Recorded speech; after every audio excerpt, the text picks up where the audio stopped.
Joining us now is BYUtv football analyst and former BYU linebacker standout. He is Isaiah Kaufusi. Isaiah, how are you feeling this morning? I'm fantastic. I mean, anytime BYU wins, right, it just kind of sets the tone for the next week. And so happy for a win and happy for another week. And on a personal level, you and your wife are expecting a baby any day now, right? Any day, yeah. So I've got my phone right here. I am on call. If she texts me, I might have to leave. So hey, we get it, dude. If you that'd be a first in show history. This prompts another question. What happens if she is at the hospital in labor and BYU is playing concurrently against Wyoming? How do you manage that very stressful situation? You know, I haven't been in that situation before, but I feel like I've been prepared for it. The game would be on the TV. I'd be there with her, helping her, right? Just do both. And you're like, push, push, push, but you're yelling at Tyler Batty to get a push into the backfield. She confuses that. It happens. It's crazy. Let's talk about that defensive performance, Isaiah. No touchdowns allowed, 3 takeaways, 2 on defense, both in the red zone. Do you feel like that's sustainable from BYU? Because that was pretty darn good. Yeah, I've been extremely impressed with the defense. I mean, I love what Jay has been doing scheme-wise, especially on the third downs, right? I think once we get kind of the offense behind the chains, that's where the magic happens. And I think we see kind of the genius of Jay Hill really displayed. And so, you know, the guys are executing, and I love just what the defense has been doing the last 2 games. How much of what the defense is doing and the improvements that we have seen from last year to this year, granted it's only 2 games into the new season, but how much of that is based on the fact that it is year 2 of Jay Hill's defense and the core returns? Yeah, I think that's a big impact, right? Is like the experience. It's year 2. We've got some time in the defense and time to learn. And I think highlighting that really was Mark Collins' interception, right? Like he comes in, obviously, you know, as a transfer, but he's seeing this, he's practicing this, and then all of a sudden he goes and he makes a phenomenal play, really a game-changing play, in my opinion. And so I would credit a lot of the success of the defense to just the experience and having that time with Jay and in the defense. No one's more experienced than Mark Collins. He's about to play his 50th game in college, you know, thanks to COVID and redshirts and whatever, against Wyoming. Jack Kelly, as the rover or weak side linebacker, has been trusted to do a lot. He's got the green dot, the C2P communication from Jay Hill. He's got that as 4 quarterback hurries. He's been in the backfield quite a bit. What impact has he had right away through 2 games? Yeah, he, to me, is the impact player of the defense, right? And to see kind of the A on the jersey, the green dot, like it signals that he is respected by his teammates. His coaches trust him. And so, you know, that kind of culminates into, hey, let's let this guy loose. Let's have him blitz. Let's get him in the backfield. Let's have him drop. And you know, his impact to me is just been phenomenal, right? To come in, to make the plays that he has, to earn the respect of your guys, and then to just make plays. You know, that to me, he's kind of the anchor of that defense.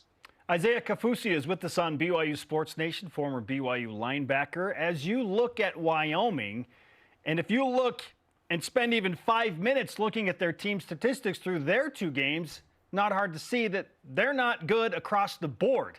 So what do you expect from BYU's defense when they do go to a hostile environment but take on a football team that is really struggling right now? Yeah, this is a great opportunity, right, to like just iron out the things that you want to, right? Like let's use this game to springboard us into league play. And you know, you're no respecter of persons, right? You prepare the same way every single week, and regardless of the team that you're playing. Right, but this game is a game that I think we can really start to, let's get guys in, let's get guys some experience, let's really kind of start to open up some of the defense and really take advantage of this game to springboard us, you know, into league play. So you expect a big enough game win to get a bunch of subs in, because right now it's an interesting thing. BYU should go to Wyoming and beat this team that's 0-2 and has really struggled on both sides of the ball, not generating offense. They lose at home to the backup quarterback of Idaho. 3rd string gets in there for the Vandals. Yet, Jake Retzloff against FBS teams in 5 starts has turned it over quite a bit. Kalani fired up about that this week. Can he control the ball? BYU's top 2 running backs are out, Isaiah. So with those things in mind, do you feel like BYU should still win big at Wyoming? Yeah, I mean, that's the expectation, right? Is you have 2 games under your belt. You're hopefully improving, and you've got some good tape to say, hey, this is where, as an offense and as a defense and as special teams, where we really need to improve. And I would expect some good things, right? I want to see, obviously, the offense taking care of the football. Would love to see getting those 2 backs, right? Some experience. I saw some great things against SMU, and then it's just about just putting it out there, right? Taking those calculated risks, right? Throwing some deep balls, and but taking care of the football at the same time. When you look at the line, we're talking about BYU needs to go up there and dominate. The Cougars are an 11-point favorite. So, Isaiah, let's say BYU wins by 12. I'll throw out a hypothetical 31-19 or maybe a 24-10, and they win by 14. Would that be enough?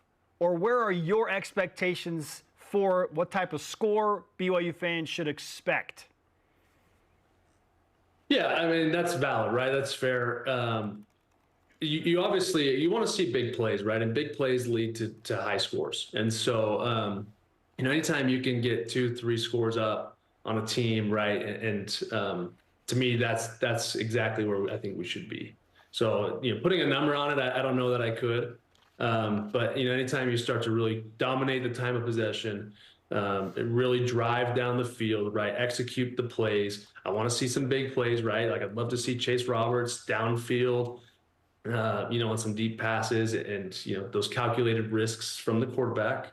To me, that's just the recipe to 2, 3, 4 score wins. Okay, I'm going to press you on this a little bit, because this is a Wyoming team that lost to Arizona State by 41, and again, as Jarom pointed out, lost at home to Idaho, the number 5 FCS team, 17-13. So if BYU only wins by 11 or 12, Isaiah, are you really going to be okay with that? Or are you thinking it's got to be 20 plus? No, I'm okay with it, right? Like, a win is a win at the end of the day. But I think, now that we're talking about this hypothetical, right? Obviously, 12. I mean, we want to see 14 at least, right? 2 scores. Right. So we know that the score always isn't indicative of how the teams have played throughout the game, right? Some people come in, we know the subs come in the second half, and the score changes. But to me, the score is not so much important as, hey, what are we actually doing offensively that's improving from last year or from last week, right? Whatever the case may be. In that case, you look back at last year, and the run game was not effective. BYU still sub 4.0 yards per carry right now. Had some timely moments, right? Obviously, the Miles Davis 37-yard run on 4th and 1's amazing. Enoch Nawahine on 4th and 2, 9-yard touchdown. So they've had some real bright spots on 4th down especially. But we still need to see that this BYU run game is improved from last year. We've seen one performance against an FCS team. Do you expect that to happen this week with the 3rd, 4th, and 5th string guys? Yeah, I mean, that's the expectation, right? Like, if you want to build a program and a culture that can succeed week in and week out, especially in the Big 12. I mean, it doesn't matter if you're the 3rd or 4th or 5th guy, right? Or if you came from the defense and you got thrown into the running back position, which we've seen. Harvey Lungy. The expectation is that you have to come in. We need to see improvement. We want to see the run game really pick up, and it doesn't really matter where you're at on the depth chart. Okay, are the Cougars straight up, yes or no, ahead of schedule through 2 games? Yes. Why do you believe that? Well, I mean, look, we've seen some great things. I think we've seen glimpses, right, of a BYU football team that can succeed in the Big 12 and that has like a good chance to win a lot of games this year. And then we've seen some things, obviously, right, that we put on film, and you go back and you say, man, we shouldn't have done that, and here's where we can fix it up and improve it. So to me, I think that the team is ahead of schedule. I think defensively, I mean, we are just looking super sharp. Would love to see the offense obviously take care of the football, but we've seen some good things. And then special teams, obviously, I think is the area for me that I'd love to see some improvements, right? Setting us up field position wise, et cetera. But I think we're ahead of schedule for sure. Yeah, net field position right now, BYU 119 out of 134. So certainly that could help. And when you turn it over and give the other team in their red zone field position, that's going to kill that number. Looking ahead, you mentioned, hey, they're ahead of schedule. Do you feel like BYU is prepared for Big 12 play right now, or what do you want to see against Wyoming that makes you feel like, okay, we're headed in the right direction in XYZ area? Yeah, I think headed into the Big 12, right, there's a couple of things that I would like to see.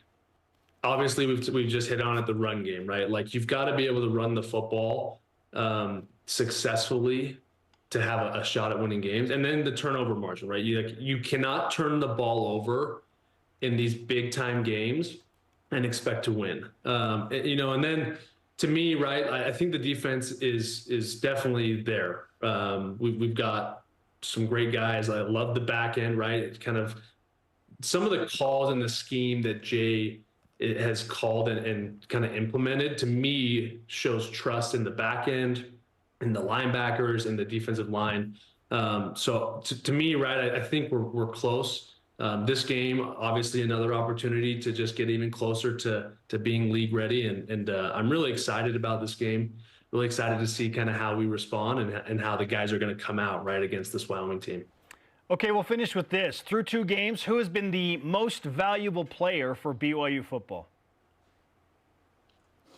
Yeah, I'm gonna stick with my linebacker. Got to give my linebacker some love, right? Jack Kelly, and then I think Isaiah Glasgow is a close second. Right, we've seen just some phenomenal plays. Obviously, Isaiah getting pretty involved in the run game and the rush defense, and even rushing the passer and some pass downs. Had the big sack.